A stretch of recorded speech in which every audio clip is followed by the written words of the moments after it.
শুভ সকাল বন্ধুরা।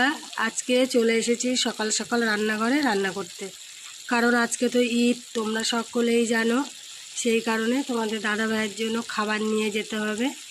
ও তো বেরিয়ে গেছে ভোর 4টের সময়, যেহেতু ফুচকার ব্যবসা করে তোমরা অনেকেই জানো। সেই কারণে ভোর 4টের সময় বেরিয়ে গেছে, আমাকে রান্না করে খাবারটা নিয়ে যেতে হবে। তো দেখো, আজকে সকাল সকাল বেশি কিছু রান্না করছি না, যেটুকুই রান্না করছি সেটুকুই ভাবলাম তোমাদের সঙ্গে শেয়ার করি।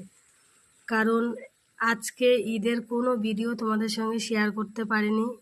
প্রত্যেকবার তো তোমাদেরকে আগের দিন রাত্রিবেলায় শেয়ার করি যে ঈদের সব ব্যবসার গোছানো হচ্ছে, তা এইবার আর শেয়ার করতে পারিনি, কারণ মন মানসিকতা কিছুই ভালো নেই আর শরীরটাও ভালো নেই। সেই কারণে তো দেখো, সকাল সকাল রান্না করে নিচ্ছি।